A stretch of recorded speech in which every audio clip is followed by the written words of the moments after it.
Martín Fierro es para mí una larga canción de protesta, un paraíso perdido. Es un gaucho sin perro, muy distinto al que parodió Inodoro Pereira. Martín Fierro es versos aprendidos en repiqueteos escolares.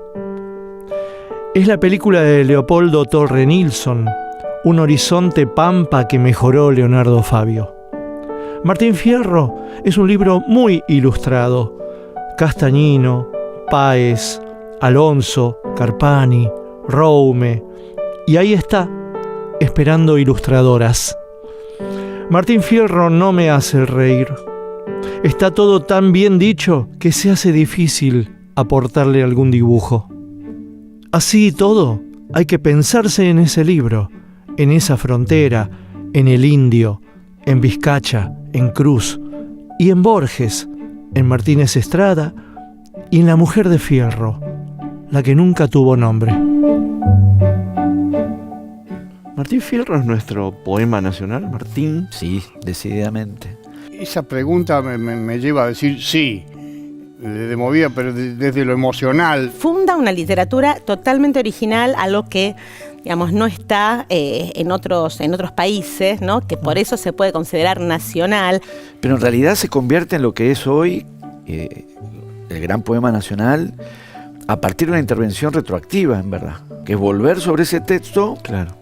con las características, por supuesto, que el texto tenía, pero en función de lo que la situación política, social, cultural de la Argentina requería. Ahora bien, cuando hacemos la proyección a lo identitario, ahí es donde digo que por ahí está bueno, ¿no? Como que Interrogar. tenemos muchas más identidades que Y por la supuesto. pampeana. Martín Fierro fue una de las primeras cosas que con mi viejo me leyó el Martín Fierro. Para mí la imagen del Martín Fierro es algo muy potente.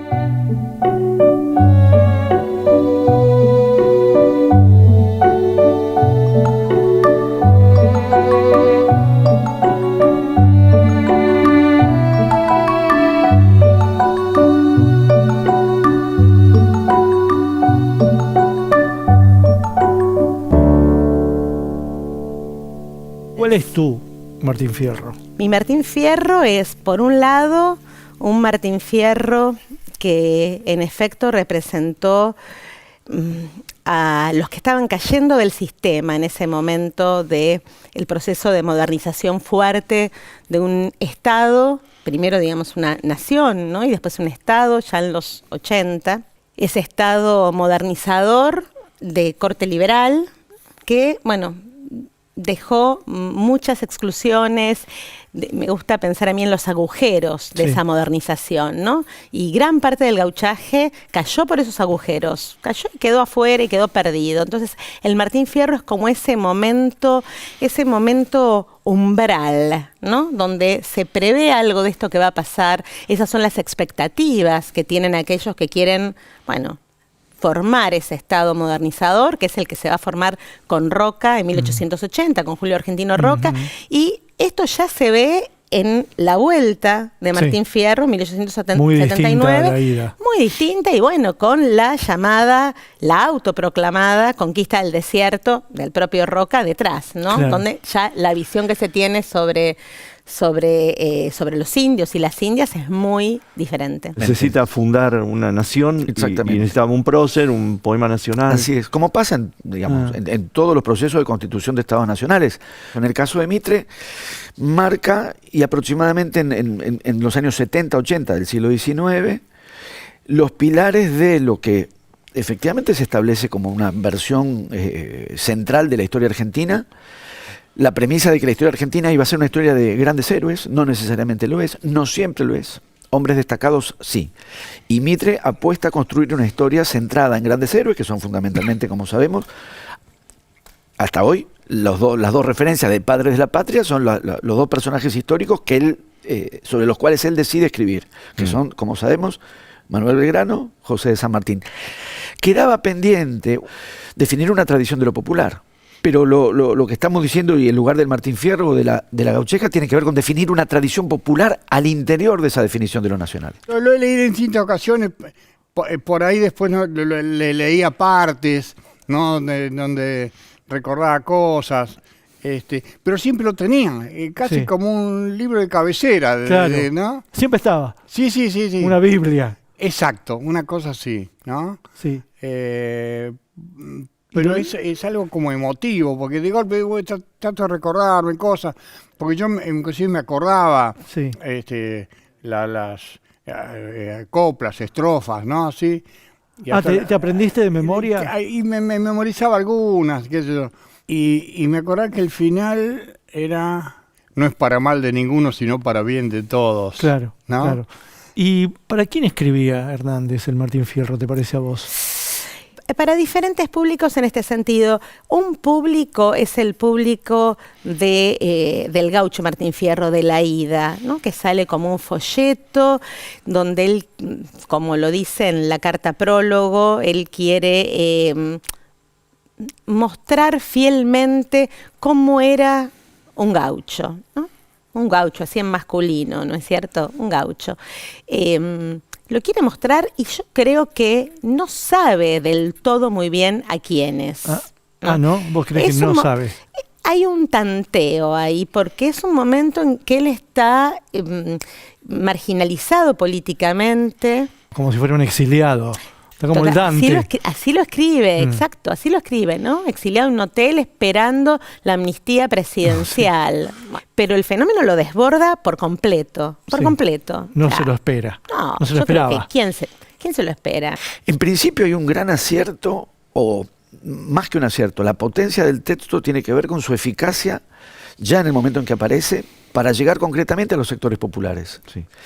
Uno diría, les habla más de tales o cuales lectores. Justamente el texto tiene la potencia de esa amplitud de registro, que es un texto central en un canon de lo letrado, y al mismo tiempo, por sus características, es decir, por el registro de oralidad y por la posibilidad de que circulara en la oralidad, de que personas que no sabían leer o escribir, o lo sabían muy rudimentariamente, pudiesen memorizar el texto y por lo tanto transmitirlo y ponerlo a circular. Claro, como una larga canción de protesta.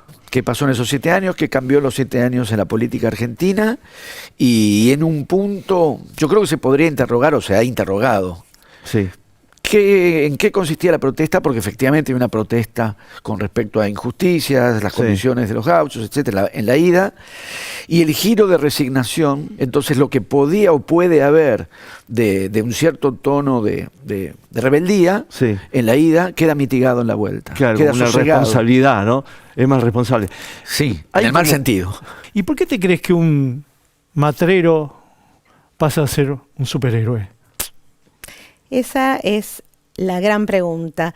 Por un lado, la identificación, evidentemente, y también un poco de empatía en sectores que no se sintieran tan identificados, pero que fueran sensibles a esa problemática, lo explican, ¿no? O sea, la circulación, digamos, popular. Sí. Y por otro lado, ya el uso letrado posterior, vinculado justamente con la consagración, primero la consagración cultural, ¿no? Y después la consagración estatal, ya en la década del 30, de 1930, en general se dice que tiene que ver con que ese gaucho ya no estaba, ya no era peligroso, claro. ya había desaparecido.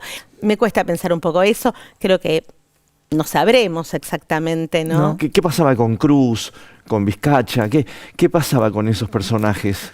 ¿Qué representaban? En el caso de Vizcacha, es muy interesante que en la manera en que circula el Martín Fierro, en el modo en que hay también un imaginario de Martín Fierro, expandido a partir del texto, se le suele asignar a Martín Fierro, algunos de los consejos o de los proverbios de Vizcacha. Ah, ok, entiendo, sí. Como dijo Martín Fierro, hacete amigo, no lo dijo. Era Vizcacha. Es el otro personaje. Era el ladino este. Exactamente. Entonces hay un movimiento raro en la circulación de Martín Fierro, que todo empieza a quedar subsumido en la voz de Fierro. Aun cuando hay voces ahí que no son las de Martín Fierro. Y el personaje de Vizcacha no responde en la vuelta, no responde exactamente a las características de ese padre consejero de buenos consejos. De la vuelta. De la vuelta. Vizcacha es distinto y sin embargo se le transfiere a Fierro lo que en realidad está dicho por Vizcacha. En el caso de Cruz, que bueno, es el final del gaucho Martín Fierro, de la primera parte, aparece en ese final, Cruz es sargento de la partida, Martín Fierros está ahí, está encarando está por toda morir. esa partida de varios, está por morir, y Cruz, esa imagen, ¿no? Salta, ¿no? Se pone del otro lado y dice que no va a permitir matar así a un valiente. Y se pasa de bando. Y se pasa de bando y aparece ya ahí en ese final el primer relato, digamos, inserto en todo el gran relato que es Martín Fierro, ¿no? Sí. Que es la historia de Cruz, que él mismo va a contar. Bueno, cómo lo dejó la mujer, cómo lo engañó la mujer, etcétera, etcétera. Como un relato dentro Su del hijo gran perdido. relato. Como un relato enmarcado, como un canto enmarcado dentro del gran canto, sí. y esa relación tan estrecha, Sí. ese tipo de masculinidades que entablan una relación estrecha, ¿no? Entre hombres, Sí. era un tipo de amistad muy frecuente en el siglo XIX, ¿no? Sí. Incluso el tema de saludarse con un beso en la boca, como aparece en otros textos con gauchos, digamos, quizás Ilusión. implicara algún otro tipo de vínculo, Sí. pero básicamente era una costumbre que sellaba una amistad particular entre hombres, ¿no? O sea, eso... Increíblemente también uno podría decir que esa señal de cariño no aparece entre ningún gaucho con una china, ¿no? Como se les No decía aparece. a sus mujeres. Bueno, Eso no lo- aparece. ¿Vos le pescaste humor al Martín Fierro? Lo que pasa es que en la poesía hay un cachito hay un jueguito, un poquito de humor negro, que yo, en el viejo Vizcacha. Claro. Sí, por ahí ironía entra dentro de la historia esta. Hacete amigo del juez, no de, qué sé yo, hace un costadito, ¿viste? Es una realidad, Consejos pícaros. claro. Claro. Y ahora seguiste haciendo amigo del juez, o sea, Martín Fierro Siguió.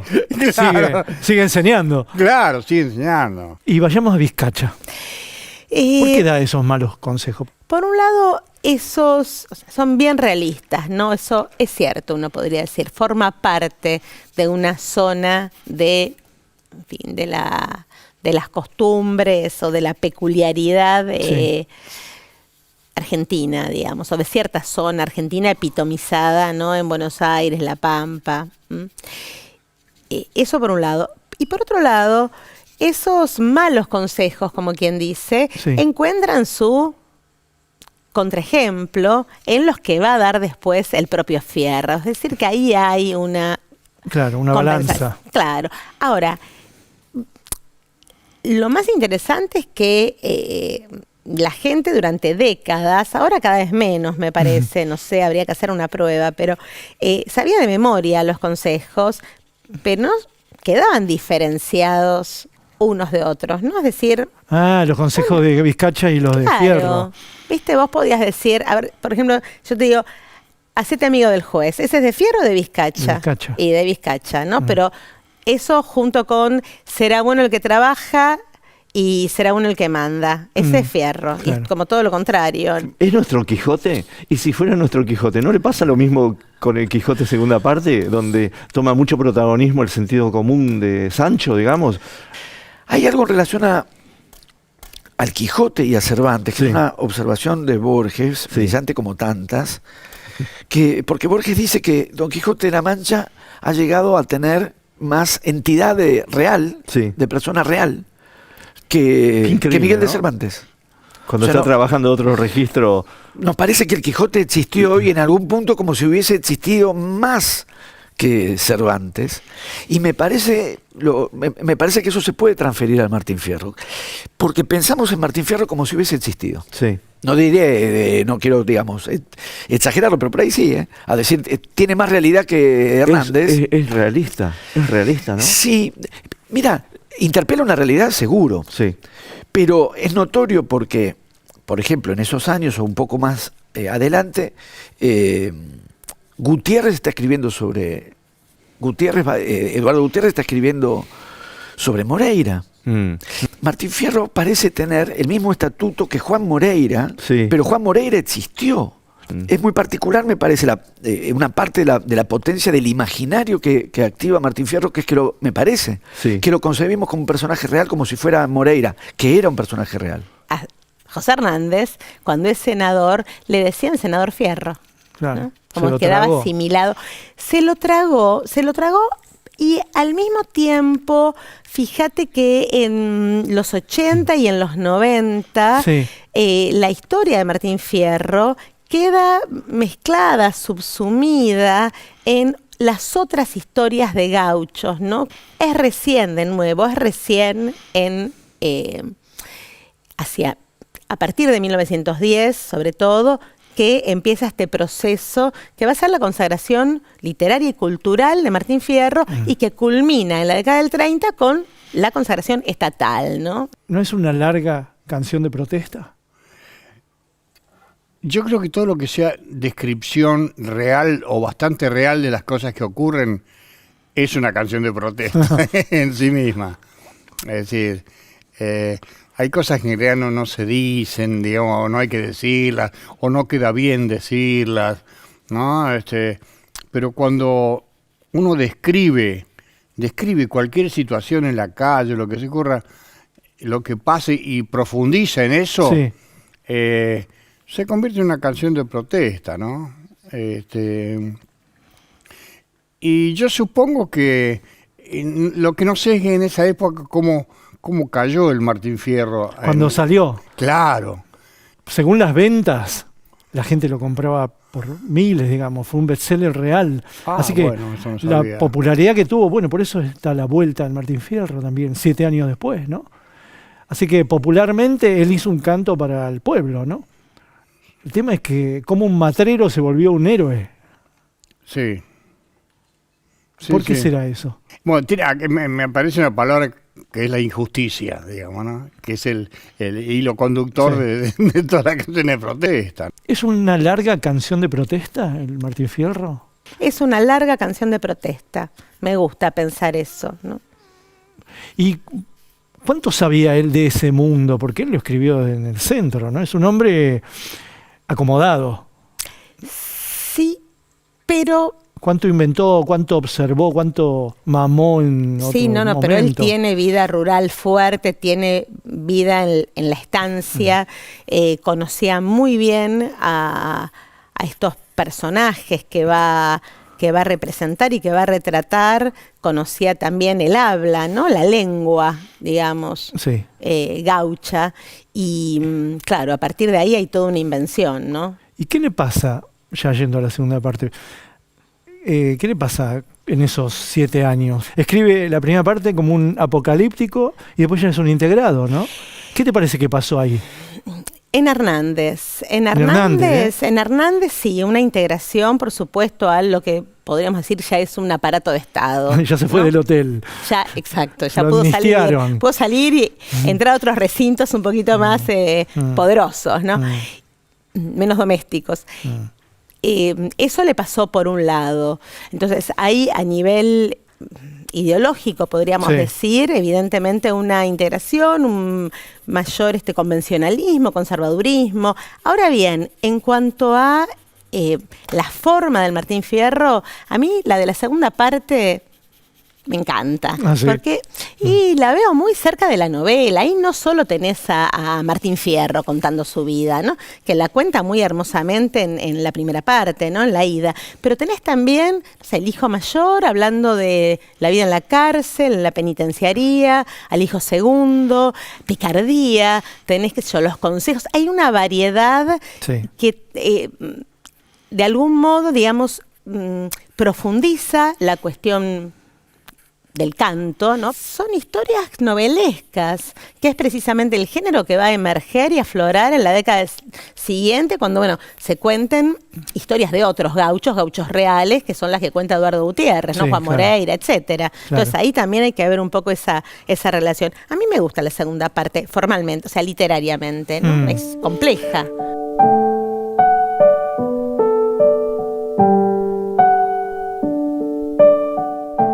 Martín, ¿y qué rol te parece que tiene el paisaje en el Martín Fierro? No sería posible sin la inmensidad. Toda esa literatura no sería posible sin la Ajá. inmensidad. Ajá. Sin esa relación con lo infinito. Sin Es esa... tentadora. Sí. Y incluso para los giros filosóficos. Absolutamente, porque Hernández. lo podés pensar, hay algo en relación con lo infinito, hay algo en relación con lo vacío, hay algo en relación con la distancia. Entonces, no se trata solamente del espacio donde van a transcurrir los hechos. Claro. El espacio decide todo en estos textos. Es como en Cándido López, el espacio decide de todo. Claro, ¿no? bueno, absolutamente. La pampa inmensa, inacabable, hasta Sí. donde llega la vista, Sí. y a la vez una frontera que tampoco estaba claramente No. establecida. Y después tenés esas zonas de la realidad que parecen hechos ficcionales. La zanja de Alsina. La zanja del cine. La Total. zanja de Alsina, que así como uno dice, Martín Fierro ha llegado a parecer real, Sí. nos parece que realmente existió. Sí. Podríamos pensar que en algún momento la zanja de Alsina va a ser sentida, digamos, como una invención ficcional, Sí. pero era efectivamente cómo delimitar una frontera que por una parte era completamente Sí. nítida, Sí. en el sentido de los malones, Sí. los cautivos, las cautivas, y al mismo tiempo era difusa. Cuando decimos frontera, no pensamos en otra cosa que las fronteras de la provincia de Buenos Aires o del sur de Córdoba con Sí, los indios. o el sur de Santa Fe. Y el hecho de que en ese momento decir frontera fuera frontera no respecto de los otros países, sino respecto de los indios, define muchísimo. Entonces en ese espacio, que ese espacio fuera al mismo tiempo infinito y delimitado. ¿Te interesa la melancolía pampeana? Me encanta. Gauchesca, ¿no? Me gusta la cierta tristeza melancólica de cierto folclore nuestro, Sí. que si yo tengo que ir a un lugar, tengo que tocar una chacarera, ¿viste? Medio para que para arriba, ¿viste? Pum para arriba, ¿viste? Sí. Que cuando salga de pobre, vidita y conversaré. O sea, el tipo Sí, cuando no le dijo nada, ¿no? Y ahí está descrita la cosa de la melancolía, ¿no? ¿Y a vos te causa placer leer el Martín Fierro? Sí, claro, absolutamente. Sí. Absolutamente. Hay algo ahí con la voz, hay algo con la cadencia, hay algo con el ritmo, hay algo que está logradísimo. Eso también está estudiado.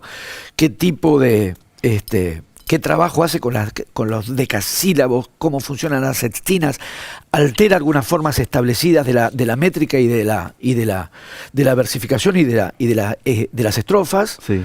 Y efectivamente tiene algo encantatorio también. ¿Y cómo es hoy la escena literaria releyendo a Fierro? Mira, se dan para mí varios tipos de actualización. Te voy a dar 3 ejemplos. Pablo Cachachán, el Martín Fierro ordenado alfabéticamente. Es impresionante, ¿no? O sea, en ese reordenamiento, la fuerza política, como si apareciera todo con la A, con los versos que empiezan en A. Otra actualización, estamos hablando todos textos de los 2000 y pico, Sí. ¿no? O sea, de este siglo XXI, De hoy, la sí. contemporaneidad. Sí. Es el texto de Oscar Fariña, El Guacho Martín Fierro. Tenemos una versión tumbera del Martín Fierro, ¿no? Entonces el gaucho es el guacho, en fin. Y la tercera, que bueno, ahora voy a nombrar una de mis novelas preferidas de los últimos tiempos, es Las aventuras de la China Iron de Gaby Cabezón Cámara. Una novela que es extraordinaria. Lo que hace ahí Gaby Cabezón es, bueno, vos decías antes, no aparecen mujeres, no aparecen con nombre. En efecto, la mujer de Fierro, porque esos hijos que aparecen en la segunda parte de algún lado, ¿no? Tienen una madre Total. que es apenas nombrada. Esa China sin nombre, acá es el personaje elegido por Gabriela Cabezón Cámara. Me gusta decir que ella tira del hilo femenino, ¿no? Para hacer una literatura femenina, feminista, ecoafectiva. Entonces no es una reescritura, no es una reelaboración, es pensar otra posibilidad para imaginar políticamente y culturalmente el territorio nacional. Martín Fierro está en nuestro destino y en nuestras quejas. Fierro tiene un olor que siempre nos acompañará, sin pedirnos que recordemos al aristocrático Hernández. Con Martín y con Cruz nos basta. ¿Y es un mito, Martín Fierro? Sí. Pero con esto no lo descalificamos, los mitos pueden llegar a tener una potencia descomunal y de hecho la tiene. Me parece que ese movimiento por el cual un personaje inventado como Fierro adquiere la estatura de los personajes reales al punto de pensarlo como si realmente hubiese existido, Me parece que esa es la dimensión del mito. ¿Vale la pena seguir leyéndolo? Absolutamente, sí. Es más, hay coplas que son, ¿viste? joyitas poéticas y por lo que pegan, por la emoción que traen detrás, ¿no? ¿Para qué hay que seguir leyendo el Martín Fierro? Primero, para entender un modo de inventar una literatura. También para pensar por qué a partir de esa invención se puede hacer una proyección identitaria, unívoca, como se hizo, para poder entendernos y poder pensarnos e imaginarnos de un modo diferente.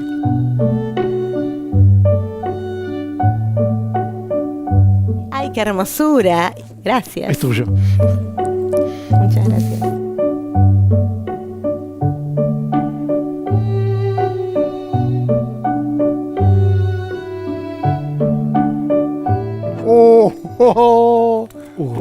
Mirá qué lindo, qué bueno que está.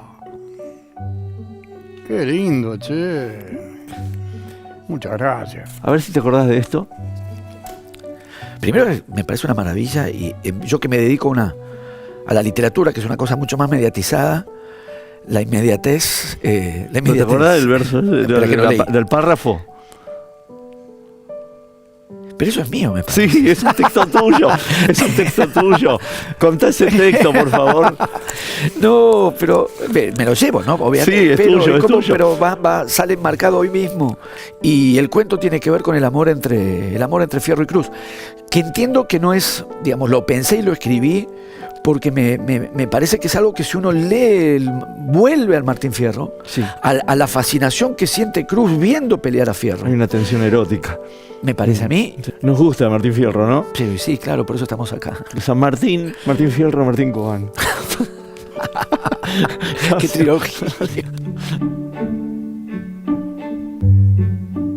Me acuerdo que una vez me había comprado, que yo siempre me los compraba y después no sé si los regalaba, que Martín Fierro en varios idiomas, ¿no? Y me acuerdo que, viste que arranca ahí, ¿no? Aquí me pongo a cantar al compás de la vihuela, ¿no? Bueno, en italiano es muy hermoso. Incomincio qui cantare pizzicando la mandola. Eso era ¿Te quedó eso? Sí, era increíble. ¿Por qué Borges dice que es un libro que ha sido bien escrito pero mal leído? Quizás mal leído en el sentido, yo diría leído unidireccionalmente, ¿no? Cada vez más, por un lado, en esos términos de, bueno, puede ser un poema épico, como dijo Leopoldo Lugones, ¿no? Sí. Nuestro libro nacional, Ricardo Rojas, y ahí leyendo en esa épica, en ese libro de identidad nacional, en ese poema nacional, como decías vos al comienzo, una identidad, ¿no? Entonces, una identidad cada vez más cristalizada. Sí. ¿Quién sería un buen actor para Martín Fierro, parece? No quisiera sonar como lo que no soy, un contemporáneo, porque no tengo idea, pero me parece que habría que buscar por el lado del rap. Claro. Algunos de estos pibes que andan dando vueltas, que no podría ni nombrarte uno, pero me parece que en esta cuestión de la oralidad, Sí. del registro de la oralidad, y en esas luchas que hacen, que no sé bien cómo se llaman, sin duda ahí sí hay una derivación de la payada.